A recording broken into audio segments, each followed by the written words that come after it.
તો સ્વાગત છે તમારું આજના વ્લોગમાં। આજે ડે 8 તો 1 to 100 ડેનો જે આપણે ચેલેન્જ લીધો છે એનો આજે 8મો દિવસ છે।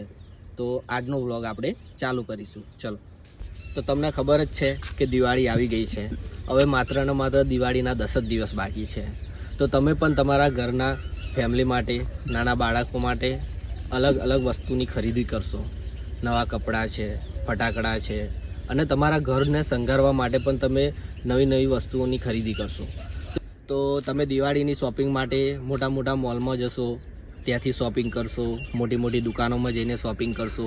પણ હું તમને એટલું જ કહેવા માગું છું કે જે વસ્તુની શોપિંગ તમે મોટા મોલમાં જઈને કરો છો, મોટી દુકાનમાં જઈને કરો છો અને ઓનલાઈન શોપિંગ કરો છો, એ જ વસ્તુ તમને બહાર ઓફલાઈનમાં અને રસ્તા પર જે નાની નાની લારીઓ લઈને નાના માણસો ઊભા રહે છે તેમની પાસે પણ મળી જવાની છે। તો આજે આજના વ્લોગમાં આપણે એ જ વાત કરીશું કે આપણે ઓનલાઈન નહીં મંગાવવાનું, ઓફલાઈનમાં આપણને બહાર મળી જાય છે અને મોટી મોટી દુકાનો, મોટા મોલમાં જે વસ્તુ આપણને મળે છે એ જ વસ્તુ આપણને બહાર લારીવાળા પાસે પણ મળી જાય છે। તો આપણે તેમની પાસેથી કેમ ખરીદવું જોઈએ એ વસ્તુ અને મોટા મોલમાંથી કેમ ના ખરીદવું જોઈએ એના વિશે વાત કરીશું। તો હું તમને એટલું જ કહેવા માગું છું કે જ્યારે આપણે જે વસ્તુ આપણને બહાર સસ્તામાં અને તેજ ક્વોલિટીમાં મળી રહે છે એ જ વસ્તુનો ભાવ મોટી દુકાનવાળા આપણી પાસેથી મોંઘો લે છે, તે કિંમત વધારે હોય છે અને એ જ વસ્તુની બહાર લારીવાળો જે વસ્તુ લઈને બેઠો હોય છે એની પાસે એની કિંમત ઓછી હોય છે અને સારી વસ્તુ હોય છે। તો તમને હું એટલું જ કહેવા માગું છું કે તમે ઓનલાઈન શોપિંગ કરો છો, પછી મોટા મોલમાંથી શોપિંગ કરો છો, એ બધું ના કરશો। હું તમને એમ કહું છું કે તમે જે વસ્તુ બહાર લારીવાળા પાસે મળી જાય છે, નાના માણસ માટે જે ધંધો લઈને બેઠો છે તેની પાસેથી ખરીદો। એનું કારણ હું તમને એમ કહું છું કે એનું કારણ એ છે, હવે ઘણા લોકો એમ કહેશે કે બ્રાન્ડેડ દુકાનમાંથી કેમ શોપિંગ ના કરીએ, મોલમાંથી કેમ શોપિંગ ના કરીએ, ઓનલાઈન કેમ ના મંગાવીએ।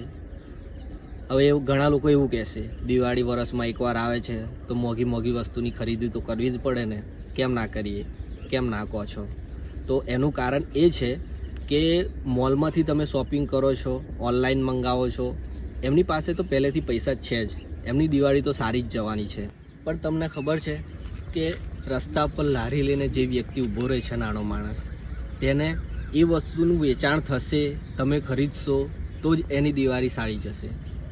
જો એ માલ સામાન લાવેલો એનો પડી રહેશે, કોઈ ખરીદશે નહીં, બધા ઓનલાઈન મંગાવી લેશે, મોટા મોલમાં જઈને શોપિંગ કરશે, તો એ માણસની વસ્તુઓ નહીં વેચાણ થાય અને નહીં વેચાણ થાય તો એને પૈસા જે રોક્યા છે એ પાછા એને નહીં મળે અને નહીં મળે તો એની ફેમિલી સાથે, એના પરિવાર સાથે એ દિવાળી સારી રીતે નહીં ઉજવી શકે। એ કારણ છે સૌથી મોટું કે તમે ઓનલાઈન મંગાવો છો, મોટી બ્રાન્ડેડ દુકાનમાંથી પણ લો છો, પણ જેટલું બને એટલું તમે ઓફલાઈનમાં, મતલબમાં કે રોડ પર જે લારી લઈને ઊભો રહે છે વ્યક્તિ, નાનો માણસ, એની પાસેથી ખરીદો। થોડી થોડી વસ્તુ એની પાસેથી પણ તમે ખરીદશો તો એની દિવાળી પણ સારી જશે। તો બસ એટલું જ કહેવા માટે મેં તમને આ વ્લોગમાં કીધું કે ઓનલાઈન શોપિંગ ના કરશો, મોટા મોલમાંથી શોપિંગ ના કરશો। એ જ કારણ છે કે નાનો માણસ જે વસ્તુ દિવાળીએ વેચવા માટે લાવ્યો છે એ વેચાશે તો એની દિવાળી પણ સારી જશે અને આપણને પણ એ આશીર્વાદ આપશે કે મારી જોડેથી એને ખરીદ્યું છે તો એના કારણે મારી પણ દિવાળી સારી ગઈ। તો બસ આ જ કારણ હતું કે આપણે ઓફલાઈન લારીવાળા પાસેથી કેમ ખરીદી કરવી જોઈએ। તો ચલો હવે મળીએ બીજા વ્લોગમાં, આપણા વ્લોગની સમાપ્તિ કરીશું। જય માતાજી, જય શ્રી રામ।